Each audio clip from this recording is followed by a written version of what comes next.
Welcome to The Explainer.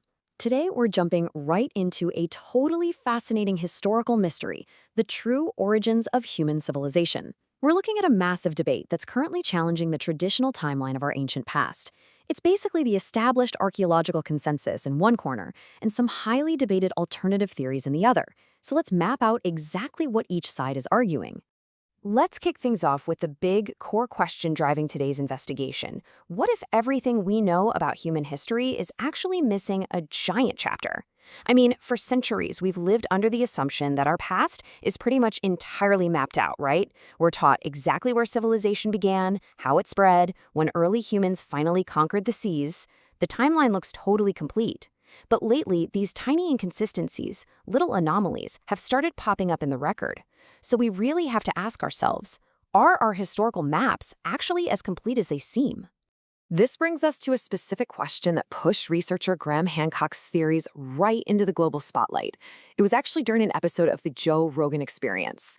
They were talking about ancient cities and sudden, violent geological shifts. And the million-dollar question came up. If an entire civilization existed before the Ice Age, how could every trace of it literally just disappear? Well, Hancock's answers to that sparked an absolutely massive public debate, splitting people right down the middle between total excitement and, frankly, a bit of unease. So, here is the crucial point, the massive contrast between our accepted historical paradigm and Hancock's alternative timeline. Mainstream archaeology tells us that human progress is, predictable. It's a slow, steady climb from primitive to advanced, and deep ocean seafaring didn't really kick off until about 3,000 years ago. Hancock, on the flip side, argues that civilization didn't just start from scratch recently. Instead, he thinks it's a recovery from a highly advanced, forgotten age that was basically wiped off the map around 12,000 years ago. Section 1. The First Great Sailors. Setting the historical baseline. Now, according to the mainstream archaeological record, humanity's first great age of true ocean travel started roughly 3,000 to 3,500 years ago with the Polynesian expansion. You had generations of seafarers setting out from what is now Taiwan and Southeast Asia. But look at the timeline. That leaves a staggering 9,000-year gap between the end of the Ice Age and those first documented voyages. Just a massive stretch of time where, supposedly, absolutely no deep ocean navigation happened. And what's so incredible about this is how these Polynesian sailors crossed these vast, terrifying oceans, relying entirely on their mastery of nature. They didn't have compasses, no metal instruments at all. They built their ships from simple wood and rope lashings. And to navigate, they read the wind, the waves, the stars. They even read the shapes of the clouds. They tracked the flight paths of seabirds just to figure out when land was close. I mean, it is an absolute masterclass in reading the natural world. Using only those natural techniques, they successfully reached Easter Island, Hawaii, and New Zealand without any modern tech. Mainstream archaeologists celebrate this, and rightly so, as proof of a steady, predictable path of human progress. It shows humanity conquering the waves in this very logical, step-by-step evolution. But here's where Hancock raises a pretty controversial alternative. He asks, what if the Polynesians weren't actually the absolute first explorers? What if instead, they were just the first to rediscover a maritime skill that had been lost for millennia? Section 2. Submerged Traces. The drowned edges of civilization. So if an older advanced civilization did exist, where did it go? Well, the answer might actually lie in this number right here, 400 feet. Since the last ice age ended and those massive continental glaciers melted, global sea levels have risen by more than 400 feet. Think about that. The coasts have always been the highways of the ancient world, right? They're the absolute best places for early humans to live, build, and trade. But today, those ancient, super fertile coastlines are completely swallowed up. They're hidden under hundreds of feet of water, sand, and silt. And honestly, 400 feet of ocean makes for a pretty phenomenal hiding spot for a lost chapter of history. And it gets wilder. When we actually look beneath the waves using modern sonar and geological surveys, we start finding these totally unexplained underwater formations.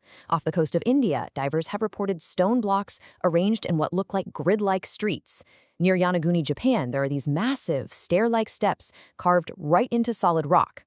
In the Bahamas, you've got an alignment of limestone blocks that basically forms a paved road leading straight down into the deep.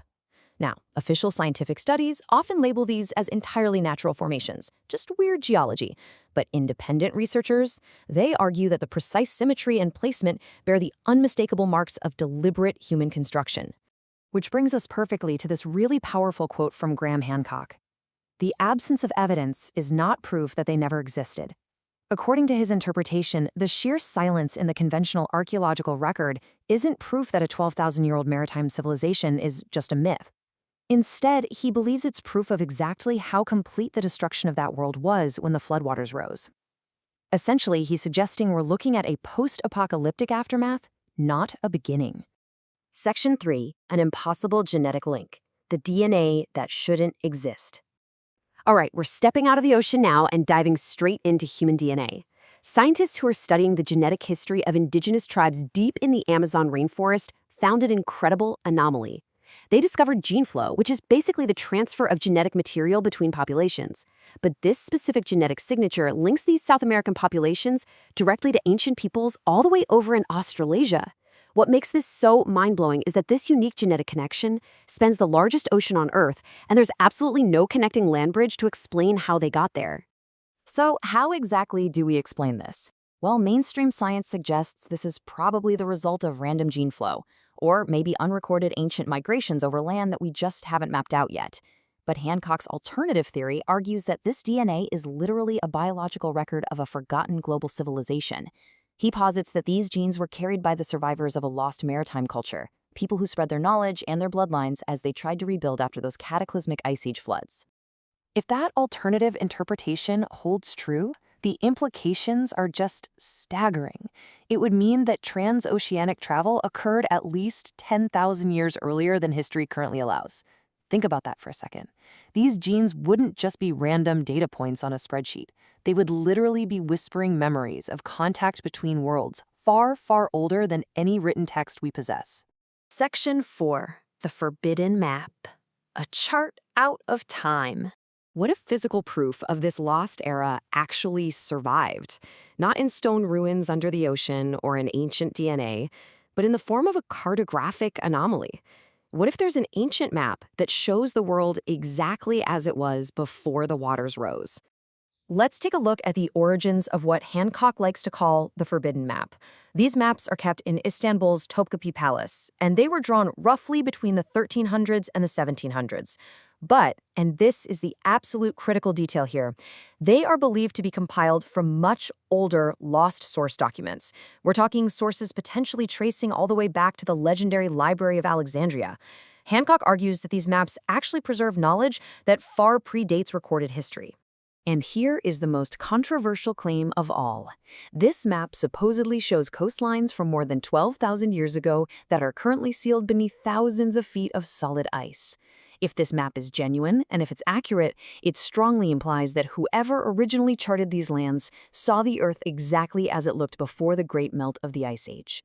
That would be physical, undeniable evidence of a global seafaring civilization existing millennia before the Polynesians ever set sail.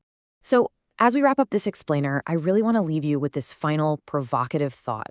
Whether you completely side with the steady, proven timeline of mainstream archaeology, or if you find yourself kind of captivated by the underwater ruins, the genetic anomalies, and the forbidden maps of these alternative theories, the debate itself forces us to ask, how fragile is our understanding of the past really? What if we truly are missing an entire chapter of human history? Thanks so much for joining me on this deep dive, and remember, keep questioning what we know.